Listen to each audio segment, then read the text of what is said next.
When I found out I was pregnant, visions of a happy future filled my mind. A loving husband, adorable kids, and a wonderful family living happily ever after. Little did I know, a harsh reality awaited me. This is the story of my battle with my controlling husband. My name is Patricia, and I'm 30 years old. My husband's name is Robert, a 34-year-old office worker. We've been married for almost 2 years. Robert has a bit of a controlling streak, probably because he's older. He sets all the house rules. When we got married, he said he wanted me to be a homemaker, and I agreed. Our spending money has decreased since then, but I'm thankful he's providing for me. I've always been indecisive, so Robert's efficiency seemed perfect for me. I thought a little bit of control was a good thing. Then, one day, I felt unusually sick, feverish, and sluggish. I was in no shape to do housework, so I turned to Robert and said, "Sorry, I'm not feeling well today."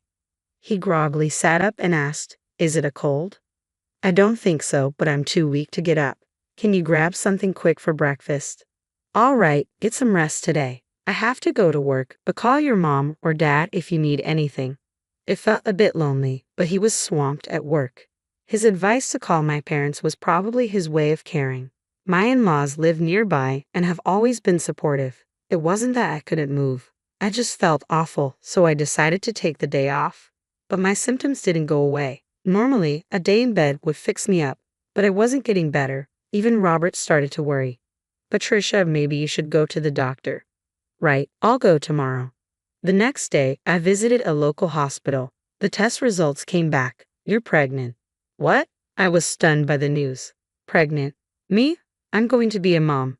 Overwhelmed by joy and anxiety, I was at a loss for words. I decided to go home and wait for Robert to return. Hours later, I told him the news. "Guess what, Robert? I'm pregnant." "You're what?" Caught off guard, he looked stunned. "But you've been feeling sick, right? You sure it's not some kind of illness?"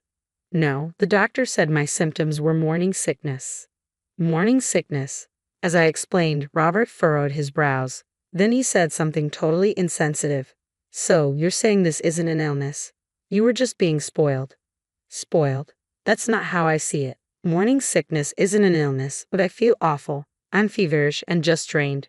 Look, I may not be technically sick, but every woman who becomes a mom goes through morning sickness. Stop making a big deal out of it." "Are you serious?" The words from my husband were completely unexpected. I had thought he would be thrilled about my pregnancy. "Anyway, from tomorrow, take care of the house as usual." "But I've been nauseous since last night." "I don't care. It's just morning sickness. Stop using it as an excuse." No matter what I said, my husband wasn't listening and instead berated me. Morning sickness isn't a disease. I knew what carrying a new life is a burden not to be taken lightly. Most men might not understand the difficulty of pregnancy, but the harsh words from my husband were almost unbearable. I tried my best to manage the housework the next day, but my body was sluggish and nausea hit me even when I was doing nothing. Cooking meals was the hardest part. The smell of rice cooking was unbearable. "I can't take it anymore."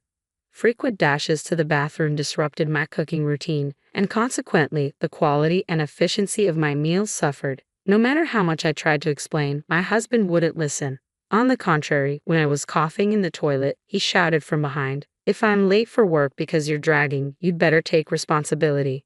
"I'm sorry, but the smell of food was making me nauseous." "I don't care," he snapped. "I'm not listening to your excuses." "Excuses?" I didn't mean to. "What if your slowness makes me late for work? Can you take responsibility for that?" My husband kept yelling, completely disregarding how I felt physically and emotionally. I felt cornered. Somehow, I managed to finish preparing breakfast, fighting off nausea. Despite this, my husband didn't touch his breakfast. "Great, now there's no time for breakfast because you were so slow. Get it together." With that, he slammed the door behind him. Why is this happening? I haven't done anything wrong. Why do I have to be treated so horribly when I'm just trying to nurture our child inside me? Frustration and emptiness mixed, and I couldn't stop the tears. This went on for about 2 weeks. One day, after confirming my husband had left for work, I lay down. Today, my nausea was worse than ever. I needed to eat something for the sake of our baby, but even drinking water made me throw up. I must have dozed off because when I woke up, it was already noon. I needed to eat and take care of the house. Just then, my phone rang. It was my husband. With a sinking feeling, I hesitantly answered. "Hello." You took too long to answer. You weren't sleeping, were you? I'm sorry. I wasn't feeling well this morning. I was about to start on the housework. He abruptly hung up. Then a text from him arrived. Almost yelled at work, so I hung up. Patricia, are you mocking me? I felt a bottomless despair reading his furious words. My hands trembled as I held the phone. Please don't be mad. I'll do better, I replied. I'm done with you, the text read. What should I do? I needed to reply, but apologizing would only make him angrier. So what could I do? Before I could decide, another text from him arrived. The moment I read it, I dropped my phone in shock. If you can't even handle housework, abort the child. Abort our child? Everything went dark. My emotions were a mess, my breathing was erratic, my heart pounding. We were blessed with a child.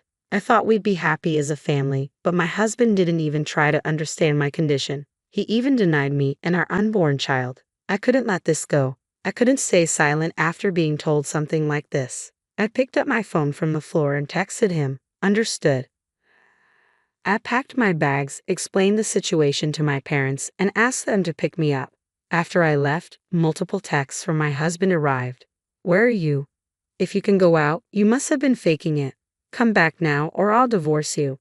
Did this man know anything other than attacking or threatening? By this point, my love for my husband had completely cooled off. When he even called my parents' house, I told him I have no intention of coming back and blocked his number. Patricia, are you sure about this? You'll be giving birth alone, you know, my mom asked, concerned for her daughter. But my mind was already made up. It's okay. I'll protect this child. My mom gave me a complicated look but said, we'll support you in any way we can. A few days later, having cut off all communication, my husband showed up at my parents' house, bringing his own parents. Patricia, what are you thinking? Stop lazing around at your parents and come home now. As soon as he saw me, my husband started yelling. Even my father-in-law and mother-in-law joined in, blaming me. How could you abandon your duties as a wife and dump everything on our son? Are you even a homemaker? We never thought Patricia would be like this. Were you just pretending all this time? We don't need a lazy wife in this family. Abandon my duties? Dump everything on him? This is ridiculous. I've done no such thing. I took a deep breath and gave them a piece of my mind. Enough is enough. When did I ever dump anything on Robert? Abandon my duties. I've been doing everything I can while dealing with morning sickness. Why do I have to hear this? Shut up. How dare you talk back to the head of the household? That's what I've always hated about you, my husband snapped back. Once I started, I couldn't stop. When I'm suffering from morning sickness, you tell me to hurry up and make breakfast, stop slacking off on housework. I'm not your servant. Do you even know how hard morning sickness is? Learn about a pregnant woman's body, you incompetent fool. What kind of language is that to your husband? That's just it. You're nothing but a controlling husband who doesn't understand people's feelings, and I was stupid to mistake that for reliability. Who do you think provides for you then? I don't need such a life. My father-in-law and mother-in-law, who had been listening to our argument, hesitantly asked, weren't you just dumping all the housework on our son, doing nothing but lazing around every day? Exactly. Using pregnancy as an excuse to make our son do all the housework. It seemed my husband had been telling them a convenient story. I told my father-in-law and mother-in-law the truth. Yes, I've had to lie down because of severe morning sickness, but Robert told me morning sickness isn't an illness and to stop being lazy. So I've been desperately doing housework every day to the point of nearly collapsing. Father-in-law and mother-in-law's faces turned pale. Robert, what is the meaning of this? Father-in-law confronted my husband, whose body was shaking. Well, that is, even now, my husband refused to admit his fault. I had enough and decided to expose his greatest flaw. Father-in-law, mother-in-law, your son told me if I couldn't do housework, I should abort the child. What did you say? Is this true, Robert? Father-in-law and mother-in-law stared at their son, mouth agape in shock. Telling someone to abort the child is unforgivable. I've done my best in my own way. Despite that, Robert never cared about my health or our unborn child. I can't live with someone like that. The collective anger in the room turned towards my husband. In the awkward atmosphere, he nervously chuckled. Okay, I get it. I was wrong. I apologize. All right, so let's just drop it, okay? At that moment, smack, mother-in-law slapped my husband. What the hell was that for?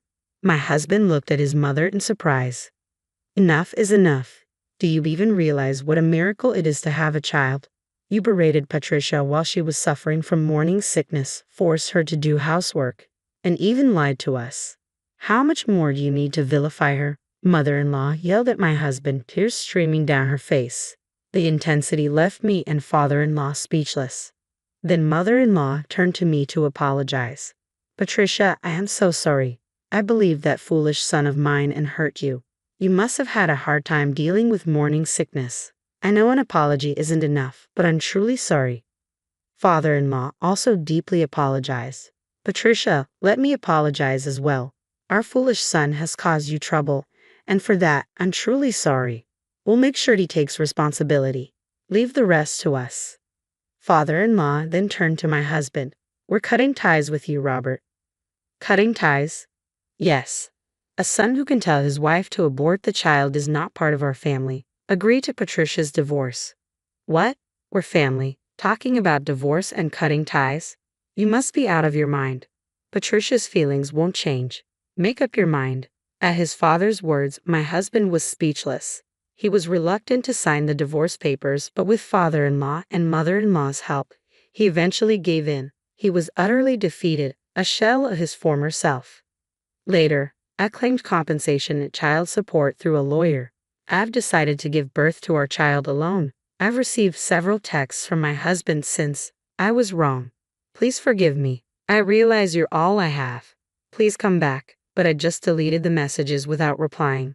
My husband, now disowned by father-in-law and mother-in-law, seems to be living alone in a neglected, trash-filled house. It's affecting his work, and now the office gossip goes like this. Heard Robert got dumped by his wife. His shirt's all wrinkled and he hasn't even shaved. And she was pregnant, right? What a loser. He used to be so controlling. My husband is becoming the office joke, losing his standing day by day. I wonder how long his high pride will allow him to endure this environment. Well, it's none of my business anymore.